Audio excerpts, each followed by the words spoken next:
सोमवार के दिन जो अमावस्या पड़े वो सोमती अमावस्या कहलाती है। क्या करना पड़ता है उस दिन? पीपल के पेड़ की परिक्रमा करो या तुलसी की परिक्रमा करो या पूजन करो, पाठ करो, कुछ भी करो, पर सोमती के दिन दान करो, पुण्य करो, सत्कर्म करो, भजन करो। तो सोमती अमावस्या का विधान इतना शास्त्र क्यों कहता है कि सारी अमावस्याओं में प्रबल सोमती अमावस्या, शनिचरी अमावस्या से भी बड़ी अमावस्या सोमती कहलाती है। हमारा जितने भी ग्रह, सारे ग्रह चंद्रदेव के साथ मिलकर भगवान शंकर की आराधना में डूबते हैं, और भगवान शंकर की आराधना में डूबते हैं तो उस दिन जो किया हुआ दान पुण्य सत्कर्म है वो हमारे, आप लोगों को मालूम होगा, पितरों की 3 गतियां, पितर, आहुत, वासुक। कितने? 3। गर्भ में जो चले गया आहुत है, कुमारी अवस्था में गया जिसकी शादी नहीं हुई, आहुत। पितर अधोगति में अचानक बहुत सारी तमन्ना थी, बहुत कुछ करना चाहता था और अचानक चले गया, मर गया, पितर गिनती है। जो एक्सीडेंट आदि, खांसी, सुसाइड, बस 3। शास्त्र कहता है सोमती अमावस्या के दिन ये तीनों आहुत, पितर, वासुक, जहां पर घर की कुल की माता पीपल की परिक्रमा करती है या तुलसी की परिक्रमा करती है या पूजन करती है या दान करती है सोमती अमावस्या के दिन, तो ये तीनों को उसका भाग प्राप्त हो जाता है और तीनों तर जाते हैं। फिर उनको पिंड की जरूरत नहीं पड़ती महाराज, उनको तर्पण की जरूरत नहीं पड़ती। इसलिए सोमती अमावस्या का क्रम हमारे हिंदू धर्म में सोमती अमावस्या का फल ही यही है।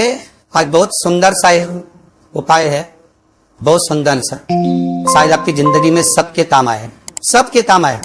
जिसको प्रैक्टिकल करना है वो यहाँ से जाकर भी कर सकता है, कहीं पर भी कर सकता है। करना जरूर, कहीं सियोर वाला हमारा झूठ तो नहीं बोल रहा, इसलिए प्रैक्टिकल करते रहना चाहिए। इतने सारे पकड़ाए हैं, इन्होंने भी तो प्रैक्टिकल करा तो फल मिला कि नहीं मिला? करो, कहीं सियोर वाला झूठ वर्धक तो नहीं दिया, प्रैक्टिकल जरूर करो। सोमती अमावस्या का फल ही यही है, जिन लड़का लड़की का विवाह नहीं होता, जिन पति पत्नी ने आपसी में तकरार चल रहा हो, अदालत तक बात पहुंच गई हो, जिस घर में शांति नहीं रह रही हो, आपस में क्लेश वाला मचा हो, ऐसी हो गया मन में कि अब ये तनाव बहुत बढ़ गया है, संबंध दूर जाएगा, तो निवेदन है सोमती अमावस्या के दिन आप भी सोमती अमावस्या के दिन पीपल वृक्ष के नीचे जाकर उस पीपल की पूजा कर दे, उस पे कुंकु सिंदूर चंदन समर्पित कर दे, कच्चे सूत से साफ परिक्रमा करिए। साफ ने तो साफ, वैसे तो इस बात लगाओगे तो आपके जीवन में सुखता है। और ये वो सोमती अमावस्या पड़ रही है जिसको सोम पुष्प कहा रहा, पुष्य नक्षत्र पड़ रहा, जो स्वयं मरुवन शंकर तीसु में। आप इस बार फेरी लगाएं, चाहे दाने से लगाए, चिवंजी से लगाए, जिसकी भी लगाए, पीपल ही पूजन करें, जल अर्चना करें। इतना निवेदन करता हूं कि आपके घर में अशांति नहीं हो सकती, परिवार में प्रेम जमाने दे। निवेदन है जिस भी घर में क्लेश बहुत मचा हुआ है, या कोई पैसा खाकर चले गया, धन नहीं दे रहा, रुपया नहीं दे रहा, और बहुत मशक्कत कर लिए, हाथ जोड़ लिया, पाँव पड़ लिया, रुपया नहीं दे रहा, तो काली तिल्ली को पानी में गला दीजिए और पानी में गलाकर उसको सुबह पीस लीजिए। सोमती अमावस्या के दिन सुबह पीस के कटोरी में उसमें पीला चंदन मिलाइए, उसको लेकर जाइए, फिर लोटे में दूध और जल लेकर जाइए, 5 बेलपत्र लेकर जाइए, शंकर के मंदिर में पहुंचिए, शंकर जी के शिवलिंग को बुध तिल आपने पीसी है और तिल को आप मिक्सर में मत पीसना, हाथ में पूती, हाथ से पूतिए या कोई बेलन से या कोई बत्तू से उसको पीसिए और पीस कर उसका उदन तैयार करिए, उसमें चंदन मिलाकर शंकर के शिवलिंग को समर्पित करिए। शंकर के शिवलिंग को ललाइए, केवल शिवलिंग को ही नहीं, भगवान शंकर जी संपूर्ण जलाधारी पर, जहाँ शंकर भगवान की बेटी अशोक सुंदरी है, कार्तिकेय जी हैं, गणेश जी हैं, उस पूरे जलाधारी में जहाँ पार्वती मैया भी विराजमान है, कोई जलाधारी को समर्पित करिए।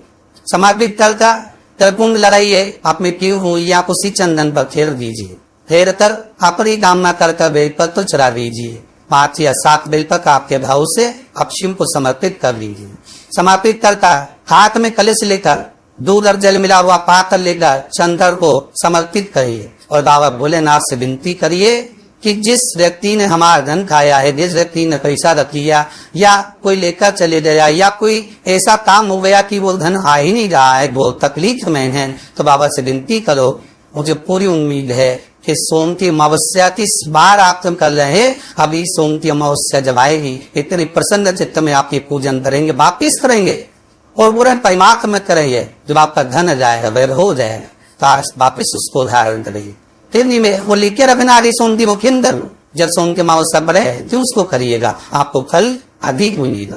मेरा निवेदन, जिन कन्या वर्ग भी विवाह नहीं हो रहे वो सोमती अमावस्या के दिन जाकर 12 पीपल के पेड़ की फिर अवश्य दे, 108 मरे 7 अवश्य दे, पूजन कर तक दिया लगाकर घी का घी प्रज्वलित कर बड़े आनंद में पीपल देव का पूजन करे।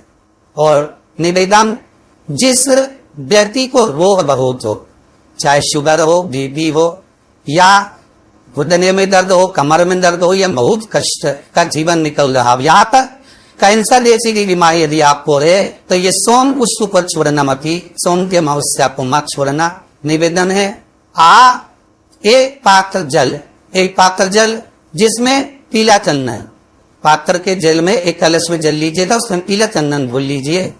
पीला चंदन घोलता है उसमें थोड़ी सी काली मिर्ची पीस कर मिला लीजिए, काली मिर्ची को पीस कर डाल लीजिए और उसमें 7 बेलपत्र उसके अंदर डाल लीजिए। 7 बेलपत्र के साथ में 7 वृक्ष के पत्ते, कोई भी वृक्ष जो आपके पास में हो, 7 वृक्ष के पत्ते उस कलश में डाल लीजिए। घर से निकलते समय पूरे हर का भ्रमण करते हुए जिस व्यक्ति को रोग बहुत है उस व्यक्ति का स्पर्श कराते हुए वो जल शंकर भगवान जी ऊपर समर्पित कर थोड़ा सा जल बचाकर, पत्तियां सब शिव जी को चढ़ाकर थोड़ा सा जल बचाकर शंकर की देही पर चला दीजिए। शंकर की चौपट पर, भगवान शंकर की शिवलिंग की चौपट पर समर्पित करे। शिवलिंग की चौहट पर समर्पित कर जाए, उसी जल जो आपने देहली पर चढ़ाया है उसी जल का हाथ थोड़ा सा कटोरी में 1 चम्मच से बराबर लेकर आइए। जो व्यक्ति बीमार है उसके शरीर पर उस पर छिटा दीजिए, 3 बार छिटा देना है, सुबह, दोपहर और शाम। उसके बाद में बाबा विश्वनाथ से प्रार्थना करिए, शाम के समय घर के बाहर एक घी का दिया अवश्य न जाइए। मुझे पूर्ण उम्मीद है सोमती अमावस्या और रोग मुक्त रहे, अधिक फल आपको प्रदान करी, सुख का अनुभव करें, आपके जीवन का कल्याण करें। और निवेदन, सोमती अमावस्या हमारे जीवन को फलित करने वाली है, शुभ देने वाली, आनंद देने वाली, हम उसका लाभ अवश्य लें।